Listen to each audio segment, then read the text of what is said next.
Carlos Hernández nunca fue de llorar en público, ni cuando perdió a su padre, ni cuando recibió un disparo en el hombro durante una operación en el puerto de Marlon Bay.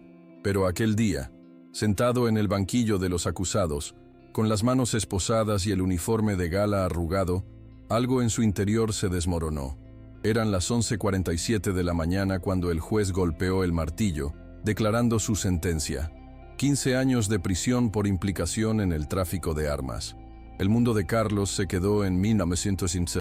Silencio por dentro. Lo único que podía oír era el sonido amortiguado de la respiración de Max, su compañero canino, allá al fondo de la sala. El pastor alemán estaba inquieto, con los ojos fijos en él, como si supiera que algo no tenía sentido, y de hecho, no lo tenía. Carlos era inocente, y no era solo la desesperación por la injusticia lo que lo devastaba, era lo que vendría después: ser separado de Max, el compañero de vida y de trabajo que conocía sus silencios mejor que cualquier ser humano. Max no era un perro común. Desde el primer día en el servicio, tenía un instinto agudo, casi humano. Sabía cuando había peligro, olfateaba mentiras y, en más de una ocasión, había salvado vidas con su olfato y coraje. Para Carlos, Max no era solo un K9. Era el vínculo entre lo que él era como hombre y lo que era como policía.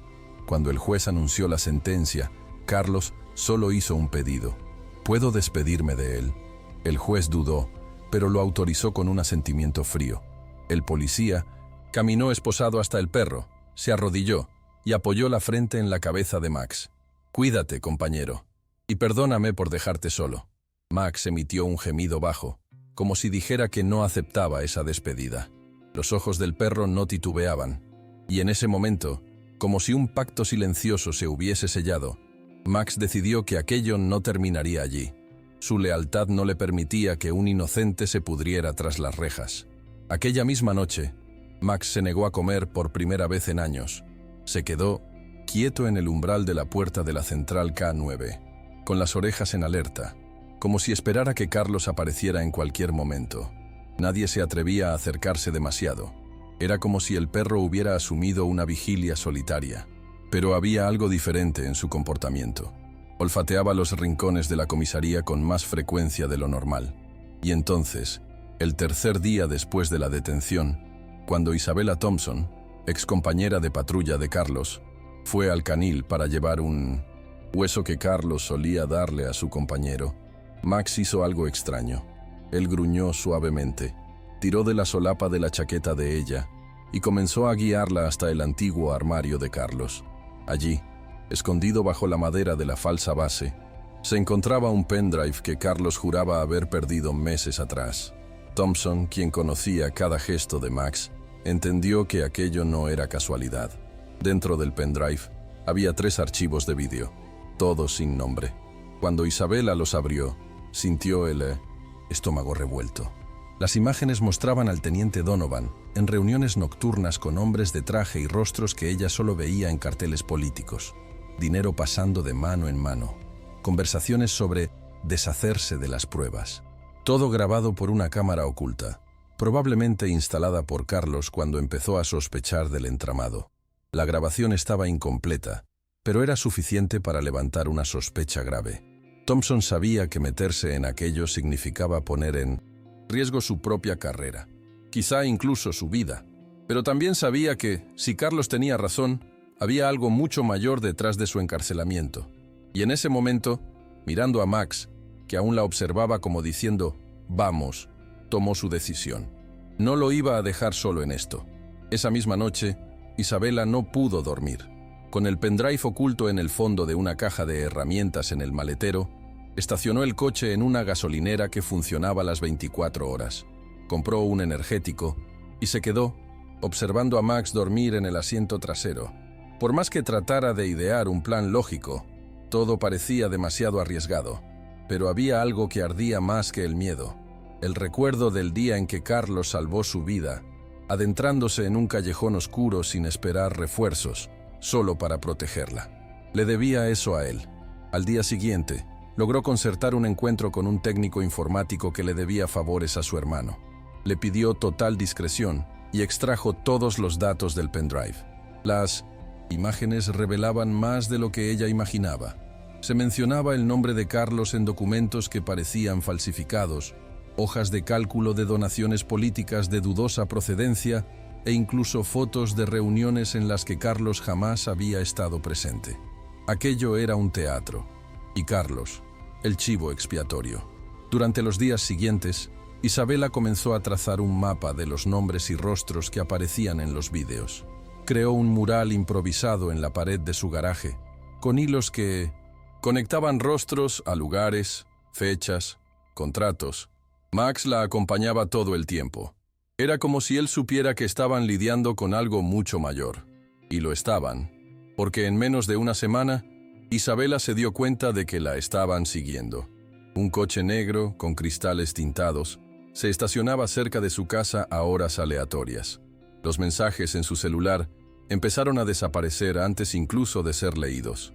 Y en una silenciosa mañana de martes, encontró la puerta principal entreabierta. A pesar de estar completamente segura de haberla cerrado con llave, ella comprendió la indirecta y decidió que, si quería continuar, tendría que marcharse de allí. En pocas horas, ella y Max tomaron la carretera rumbo a la cabaña de caza que Carlos usaba los fines de semana, en una zona remota del bosque, a 3 horas de la ciudad. La guerra silenciosa había comenzado. La cabaña era sencilla, de madera envejecida, con un olor a pino y una estufa de leña que tardaba horas en calentar de verdad. Pero era segura, aislada y discreta. Isabela limpió el lugar lo mejor que pudo, mientras Max olfateaba cada rincón como si estuviera patrullando un territorio nuevo. Allí dentro, ella montó un pequeño cuartel general, portátil, cables, mapas y anotaciones garabateadas en hojas sueltas. Era un escenario improvisado, pero funcional. Fue allí donde decidió buscar a Diego Romero, un periodista de investigación conocido por enfrentarse a figuras poderosas, y por ello, despreciado por muchos medios.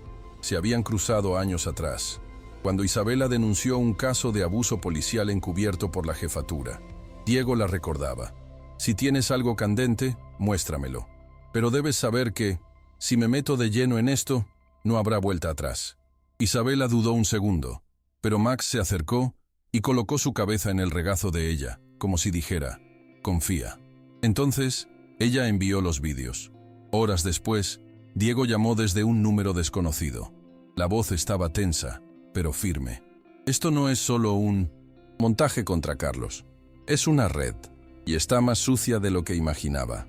Quedaron en reunirse personalmente, lejos de la ciudad. Él llevaría equipos para copiar los archivos, además de un dron y una cámara oculta para posibles inserciones furtivas.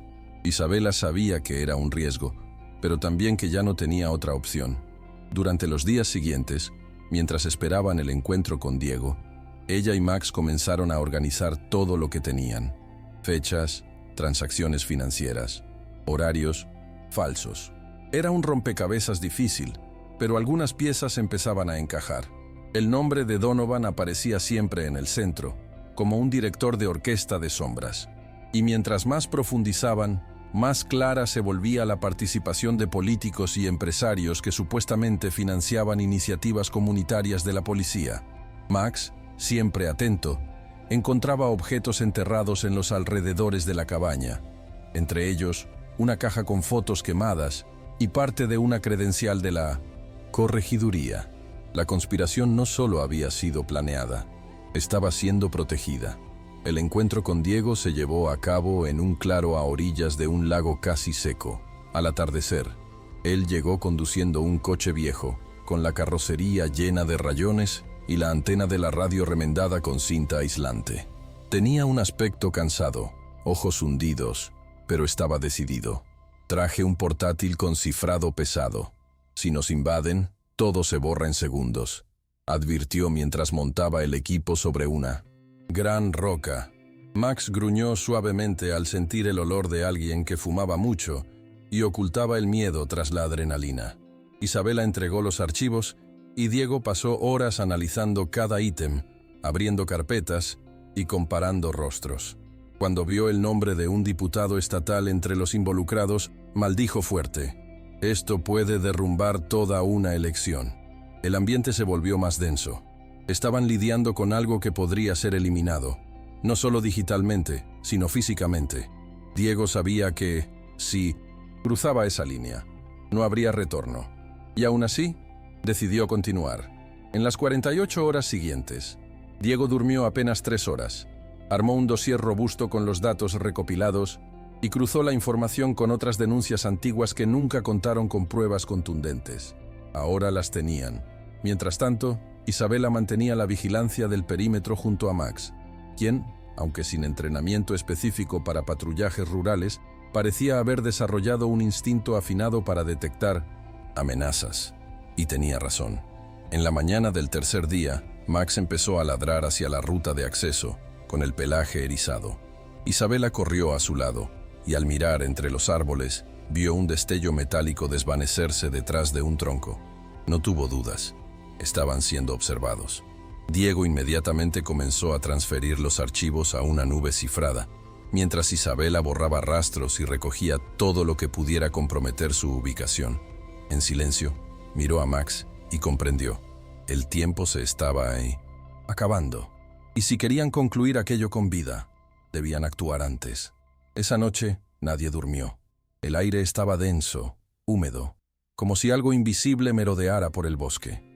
Alrededor de las 2 de la madrugada, Max se levantó repentinamente, olfateando el aire con urgencia.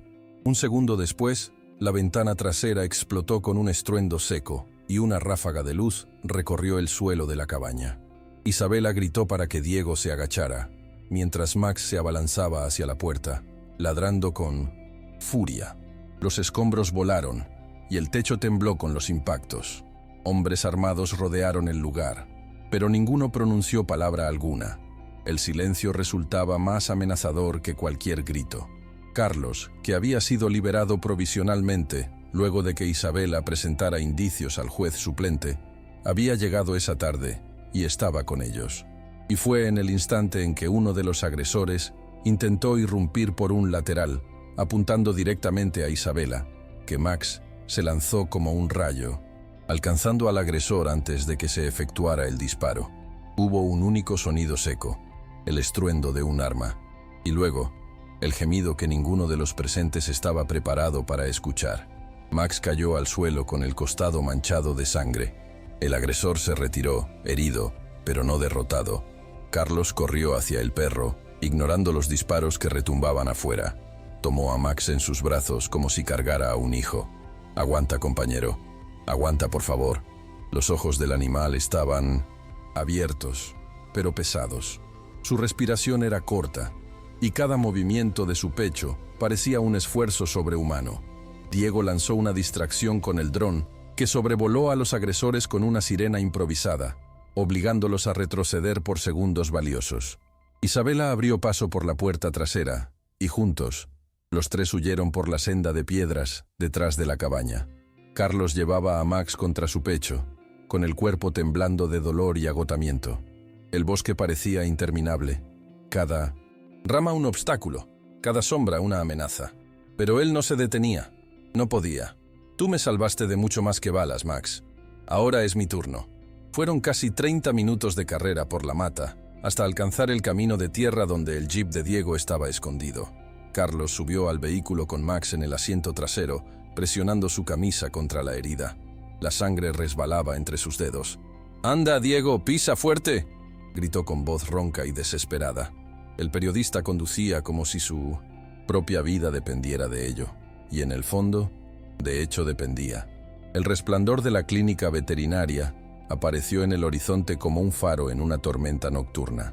Se trataba de un lugar pequeño, gestionado por una joven recién graduada a quien debía un favor el padre de Carlos. Al llegar, ella no hizo preguntas. Simplemente abrió las puertas y dispuso que todo se preparara de inmediato. «Vamos a necesitar una transfusión, antibiótico y rápido», dijo, mientras Max era colocado en la camilla. Carlos no soltaba la pata del perro por nada del mundo. Permaneció a su lado junto a la mesa de cirugía hasta el último segundo, murmurando: «Quédate conmigo, ¿vale? Aún te necesito». El procedimiento duró casi 3 horas. Afuera, Carlos caminaba en círculos, con las manos en la cabeza, sudando frío a pesar del viento helado. Isabela trataba de mantener la calma, pero sus ojos estaban enrojecidos. Diego, en silencio, aprovechaba los minutos para enviar parte de los archivos a 3 contactos diferentes, en lugares seguros. No podían arriesgarse a perderlo todo. Cuando la puerta de la sala finalmente se abrió, la veterinaria apareció con los guantes manchados y una expresión seria. Él está vivo, pero necesitará tiempo. El proyectil rozó el hígado. Por poco. Carlos se apoyó en la pared y se deslizó hasta el suelo. Lloró en silencio, aliviado y agotado, como si todos los dolores de los últimos días hubieran estallado de una vez. Esa noche, durmió junto a la caja de recuperación, con la cabeza apoyada en el vidrio y la mano extendida para sujetar la pata de Max. Ninguno se separó del otro hasta el amanecer. Al día siguiente, mientras Max aún estaba sedado, Diego publicó la primera materia. Fue una bomba: fotos, fragmentos de vídeo, audios filtrados y una línea de tiempo con fechas, nombres y conexiones que dejaban claro que Carlos había sido utilizado como chivo expiatorio en un esquema de corrupción que involucraba desde la alta cúpula de la policía hasta figuras políticas influyentes. El artículo se difundió como fuego en paja seca. En pocas horas, las redes sociales explotaron. Hashtags como Justicia para Carlos y Vílale Max el héroe comenzaron a viralizarse. Medios de comunicación nacionales llamaron a Diego pidiendo entrevistas. La corregiduría, presionada por la opinión pública, anunció la reapertura del caso y la formación de un equipo especial para investigar los indicios. Carlos, hasta entonces en libertad provisional, fue oficialmente retirado de 1900 la lista de investigados. Pero lo más importante, Max, aún con los apósitos en su cuerpo, recibió el alta y regresó al lado de su compañero. Mientras tanto, Donovan desapareció del mapa, pero no por mucho tiempo. Con base en los datos entregados, la Policía Federal interceptó llamadas y movimientos financieros sospechosos que los llevaron hasta una finca en el interior del estado. Se emitió una orden de captura, y en una operación que duró 7 horas, el teniente fue capturado intentando huir, en un helicóptero privado.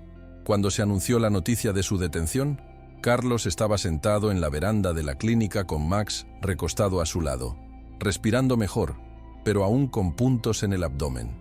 Isabela apareció con el celular en la mano, con los ojos llenos de lágrimas. Se acabó, Carlos. Él cayó. Carlos no dijo nada.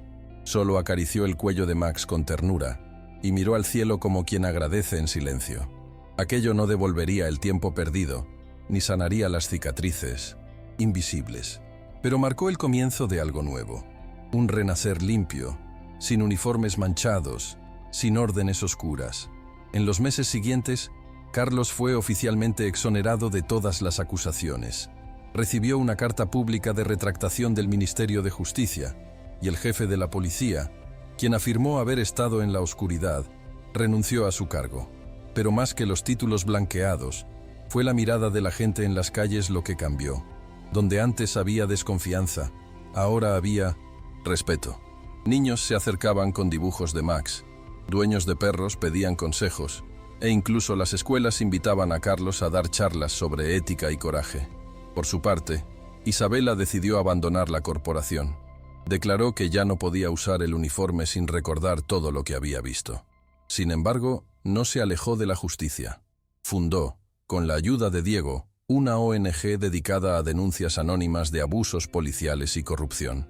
Y Max, a pesar de una leve cojera en la pata izquierda, volvió a entrenar poco a poco, no por obligación, sino porque parecía sentir que aún tenía un papel que desempeñar. Un día, durante una entrevista en vivo en un programa de televisión, se le preguntó a Carlos qué lo motivaba a seguir luchando cuando todo parecía perdido. Miró a Max, que yacía a sus pies, y respondió sin meditar demasiado: porque él creyó en mí cuando nadie más lo hizo. Y cuando alguien arriesga su vida por ti, aprendes lo que realmente importa. La audiencia aplaudió de pie. Presentadora, visiblemente emocionada, concluyó el programa con la imagen de Max lamiendo la mano de Carlos, como si dijera: misión cumplida. Aquella noche, de regreso en el pequeño terreno en el que habían decidido vivir, Carlos observó a Isabela en el jardín.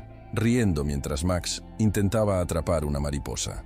Por primera vez en mucho tiempo, sintió que podía respirar sin el peso de la injusticia. Ya no era el policía acusado, el hombre traicionado. Era alguien que, con la ayuda de quienes más amaba, había pasado página. Con el tiempo, la cicatriz en el costado de Max se convirtió casi en una marca de guerra, y cada vez que Carlos la veía, no solo recordaba el dolor, sino también la fuerza que brota de un vínculo verdadero. Crearon una rutina tranquila en el terreno, caminatas matutinas, visitas semanales a la ONG de Isabela, y a veces, sesiones voluntarias con jóvenes en riesgo, donde Carlos relataba su historia, y Max, con su calma y presencia imponente, transmitía más de lo que las palabras podían expresar. La dupla se volvió un referente, siendo invitados a congresos, programas y eventos. Pero lo que nadie veía eran los momentos simples. Max, recostado en el piso de la veranda, mientras Carlos tocaba un viejo violín, ambos observando el atardecer en silencio, como dos soldados que regresaban de la guerra. Allí era donde la verdadera sanación ocurría, en lo cotidiano, en los pequeños gestos. Carlos nunca volvió a ponerse el uniforme, y eso no le molestaba. Había comprendido que la justicia no habita únicamente en los tribunales o en los uniformes. A veces se manifiesta en el coraje de seguir adelante cuando todo te empuja a rendirte. Y Max, con su mirada firme y su inagotable presencia, era el recordatorio vivo de que no se puede vencer solo. Isabela también parecía distinta, más ligera, más dueña de sí misma, como alguien que había hallado su propósito más allá de órdenes y estructuras. No hablaban mucho sobre lo sucedido, pero sabían que eso los uniría para siempre. Lo vivido no era una historia común, era la prueba de que la lealtad, cuando es verdadera, tiene la capacidad de enfrentar incluso las peores injusticias, y de que, aun en los días más oscuros, vale la pena confiar en el instinto de quien nunca te abandona. En el aniversario de 1 año de la absolución de Carlos, la ciudad organizó un evento simbólico en la Plaza Central. La idea surgió de un grupo de jóvenes que había seguido toda la historia a través de las redes sociales. Cientos de personas asistieron. Había pancartas con frases como «Los héroes usan patas» y «La justicia tiene nombre», Carlos y Max. En el centro del escenario se reveló un sencillo monumento. La estatua de un perro mirando hacia arriba, en posición de alerta, y al lado, un hombre de semblante sereno con una mano sobre la cabeza del animal. No había nombres, solo una inscripción discreta. El coraje no es ausencia de miedo, es lealtad en acción. Carlos no pudo contener las lágrimas. Max, ahora con 1900, el pelaje grisáceo en el hocico, subió calmadamente al escenario y se recostó a los pies de la estatua, como si reconociera su propio reflejo en bronce. Esa noche, al regresar a casa, Carlos conducía con el brazo extendido por la parte trasera, acariciando a Max, que dormía tranquilo, como si todo aquel ciclo finalmente se hubiese cerrado. Te mereces descansar, compañero, pero si algún día quieres otra misión, yo aún estaré aquí. Isabela, en el asiento delantero, sonreía sin apartar la mirada de la carretera. Sabía que aquello no representaba solo el fin de una etapa, era el comienzo de una nueva vida. Una vida guiada por decisiones conscientes, por vínculos genuinos, por un coraje forjado en el dolor. Y mientras las luces de la ciudad se desvanecían en el espejo retrovisor y el cielo estrellado cubría el camino de regreso, los tres sabían, sin necesidad de decir palabra, que habían triunfado, no por lo que habían perdido, sino por lo que decidieron proteger hasta el final. La ¿verdad? La amistad y la fuerza para seguir adelante incluso cuando todo parecía perdido.